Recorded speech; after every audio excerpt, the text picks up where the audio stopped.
عزت و احترام کے لائق بھائیوں، عزیز ساتھیوں، انسان جو بھی اعمال کرتا ہے یا تو وہ اچھے ہوتے ہیں یا برے ہوتے ہیں۔ اعمال اگر اچھے ہیں تو وہ نیکیاں بنتی ہیں، ثواب ملتا ہے، اور یا تو وہ گناہ حاصل کر لیتا ہے اور وہ برائی بنتی ہے۔ حضور اکرم صلی اللہ علیہ وسلم نے صاف صاف یہ بتلایا کون سے کام کرنے کے ہیں، کون سے کام نہیں کرنے کے ہیں، کن کاموں کے کرنے پر ثواب ہے، کن کاموں کے کرنے میں گناہ ہے۔ لیکن آدمی گناہ کرتا ہے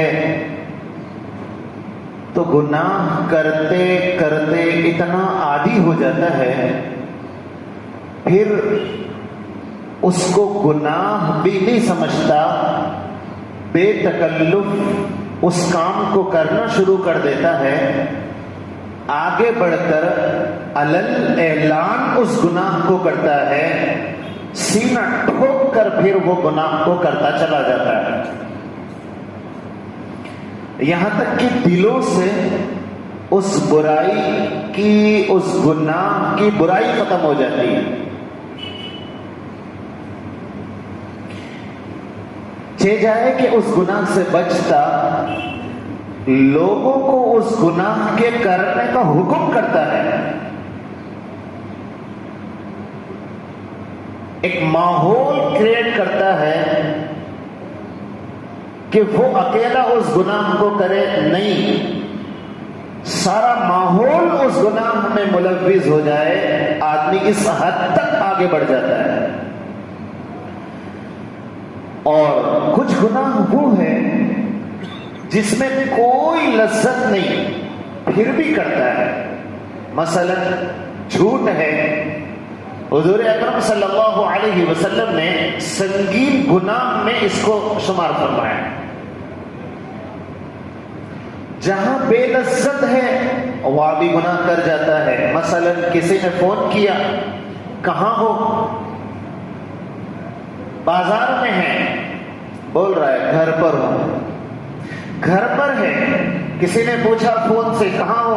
میں بازار میں۔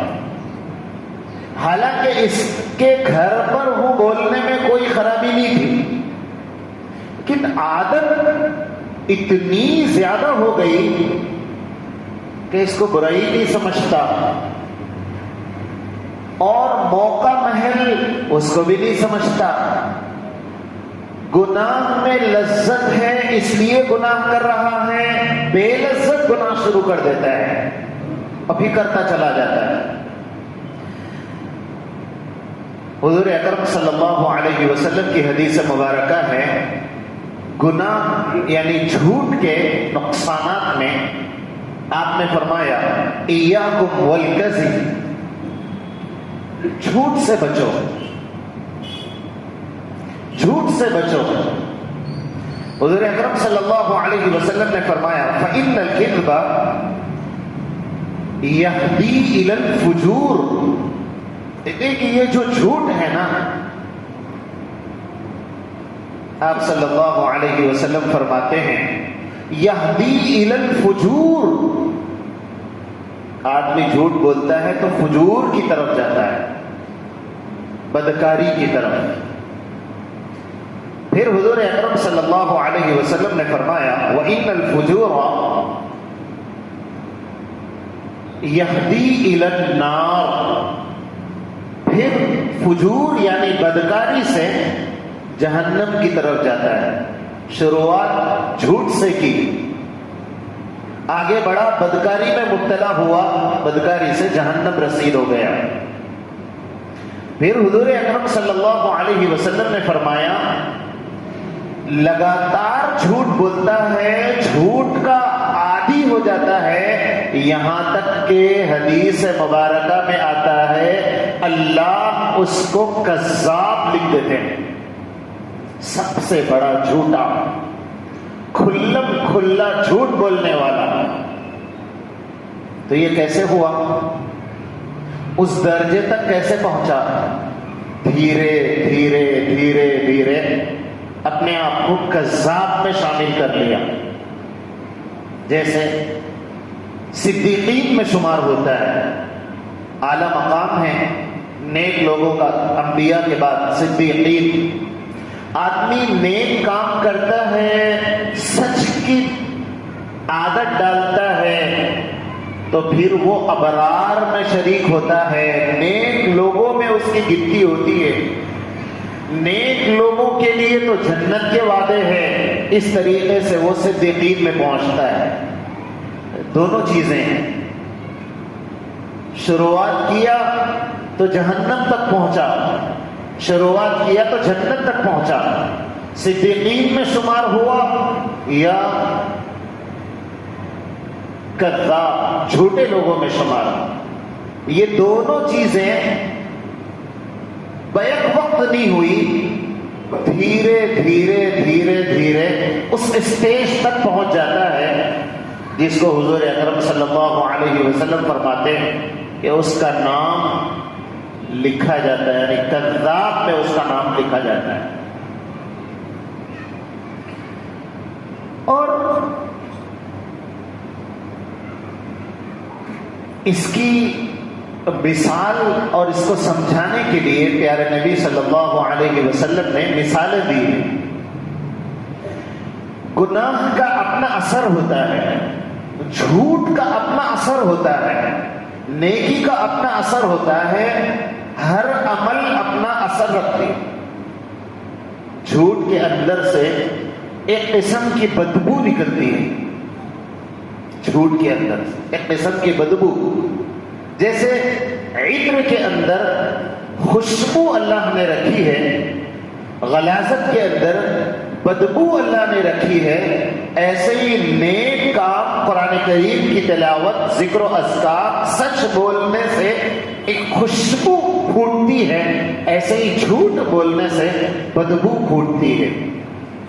اور جیسے آدمی خوشبو کو سونگھنا پسند کرتا ہے، خوشبو والے ماحول میں جانا پسند کرتا ہے، ایسے ہی فرشتے نیکیوں کے اعمال کی جگہ، سچ بولنے کی جگہ جانا پسند کرتے ہیں۔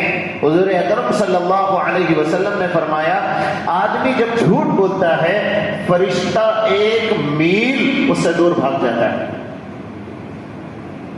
کیوں بھاگا فرشتہ؟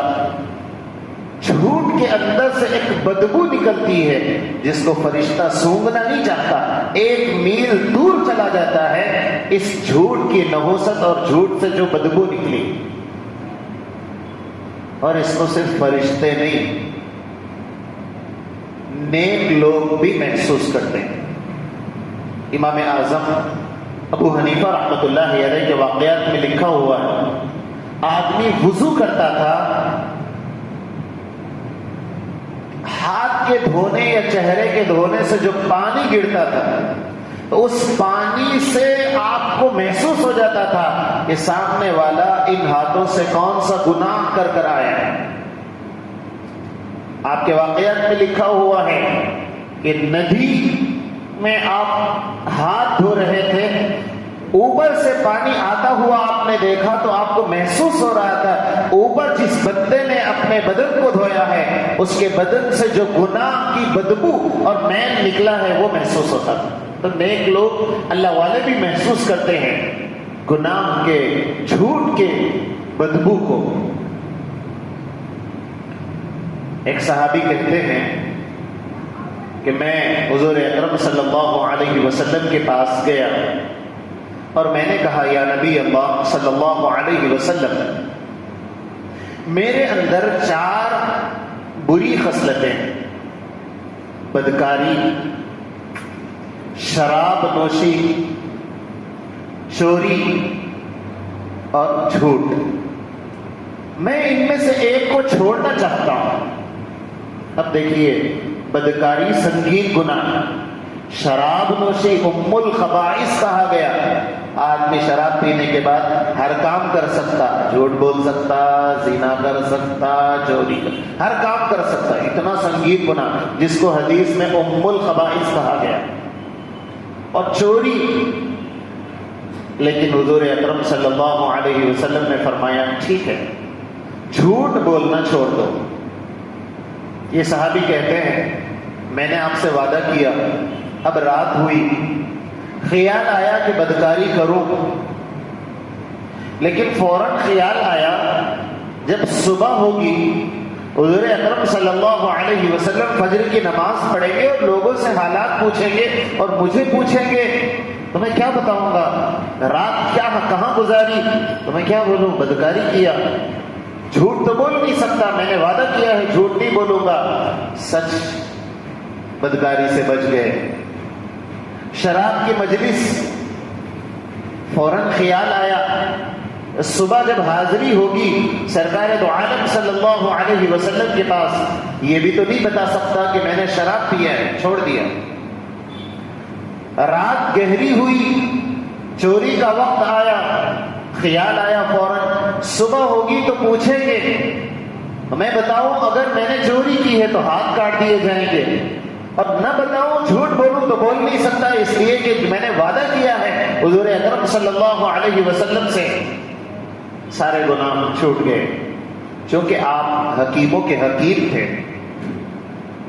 آپ خاتم النبیین ہیں، آپ پیغمبروں کے سردار ہیں. آپ جانتے تھے کہ کس کی اصلاح کیسے کرنی ہے، کس موقع پر کون سی دوا دینی ہے، کس کے لیے کیا ٹریٹمنٹ اس وقت بہتر ہو سکتا ہے. حضور اکرم صلی اللہ علیہ وسلم نے جھوٹ سے روکا. اور قرآن کریم کا جائزہ لیتے ہیں. قرآن کریم میں بہت سارے گناہوں کو گنوایا گیا، لیکن کسی پر لعنت اگر بھیجی گئی تو وہ جھوٹے لوگوں پر. اب لعنت تو سنگین گناہ ہے، ہم لوگ بھی سمجھتے ہیں اگر کوئی لعنت کر دیا تو تلملا جاتے ہیں، کیسا کریں گے، ایسا ہو گیا. معاشرے میں اس کو برا سمجھا جاتا ہے، اور حقیقت میں یہ سنگین جرم ہے، یعنی ایک بہت بڑا گناہ ہے اگر جھوٹی لعنت کی جائے. لعنت کا مطلب کیا ہوتا ہے؟ کبھی کچھ ہو گیا، تکلیف ہوئی مجھے، تو فوراً میری زبان سے اللہ تمہیں برباد کر دے. اب اگر یہ صحیح ہے تو صحیح ہے، اور اگر صحیح نہیں ہے نا تو ہوتا کیا معلوم ہے آپ کو؟ یہ الفاظ آسمانوں پر جاتے ہیں. آسمان پر اللہ کے پاس یہ الفاظ پہنچتے ہیں لعنت والے.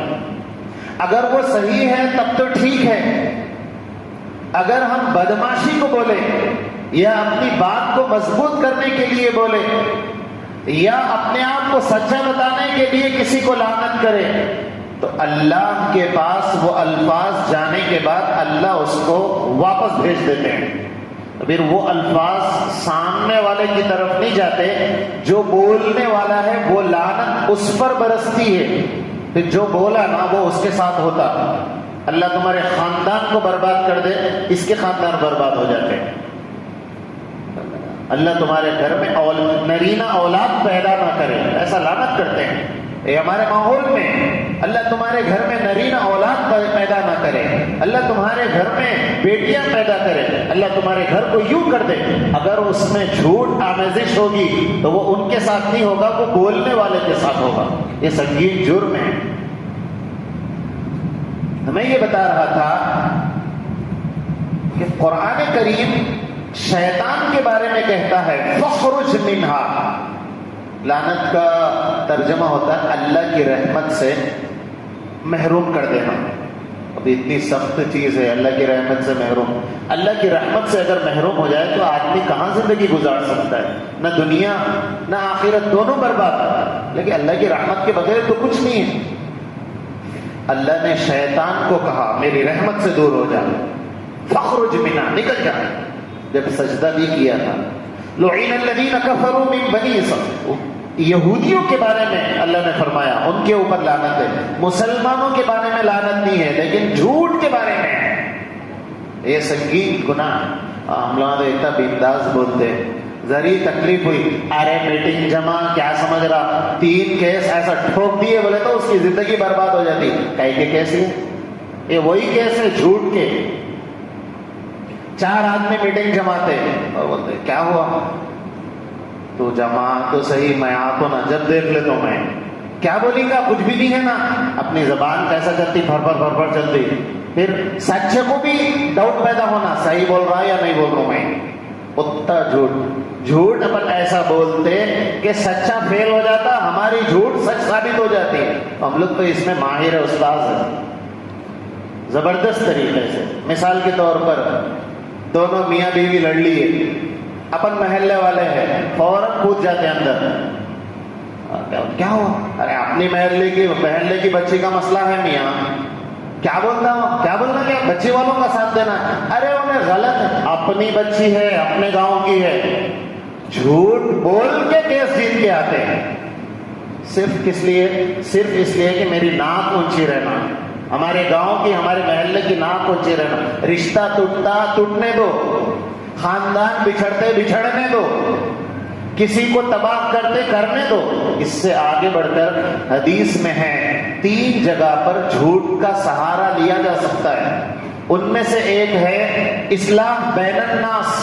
دونوں میں جب جھگڑا ہو جاتا، میاں بیوی میں جب جھگڑا ہو جاتا، دونوں کو جوڑنے کے لیے جھوٹ بول سکتے ہیں. اور ہم لوگ اتفاق سے دونوں کو توڑنے کے لیے جھوٹ بولتے ہیں. دونوں کو جوڑنے کے لیے حدیث میں ہے اصلاح بین الناس میں جھوٹ بول سکتے، لیکن ہم نہیں، وہ نہیں بولیں گے، الٹا توڑنے کے لیے جھوٹ کا سہارا لیں گے. تو پھر جھوٹ کا سہارا لیتے اور رشتوں کو توڑ دیتے ہیں. اللہ ہی رحم کرے، اتنا سینہ ٹھوک کر جھوٹ بولا جاتا ہے. بعد میں پھر پوری مجلس ہونے کے بعد تم ایسا کرے نا میاں، بول کے توڑ دیے، اصل میں وہ ایسا تھا، تم ایسا، اصل میں ویسا تھا. تم کئی کو لڑے پھر جب سے، پہلے محلے والے بول کے آ گیا تھا، حقیقت اپنے کو معلوم ہی نہیں تھی، رشتے توڑ دیتا، بعد میں سمجھ میں آتا اس کو کیس کیا تھا. جس کے لیے اتنا مضبوطی سے جھوٹ بولا کہ دونوں خاندان الگ ہو گئے، بعد میں اس کو اصل کیا تھا معلوم ہو رہا. تو جب بول رہا ہے ایسا، جانے چلو چھوڑو، اپن کہاں، اپن جس میں انوالو ہوتے اپنے کچھ رہتا سیدھا مسئلہ، اپن دوسرے کو جیتنے ہی نہیں دیتے. تو یہ حد درجے گناہ، سنگین گناہ، اور آگے بڑھ کر اللہ حفاظت کرے. اس میں یہ صرف اس میں ہی نہیں ہے، تجارت، بیچنے والا جھوٹ بول رہا، مقدمہ کیس میں جھوٹ بولنا، اسٹوڈنٹس، پڑھانے والا پڑھنے والے کو جھوٹ، ہر جگہ آمیزش، بول بالا جھوٹ کا، بولتے جاؤ. جیسے الیکشن میں وعدے ہوتے ہیں نا، جھوٹ بولو.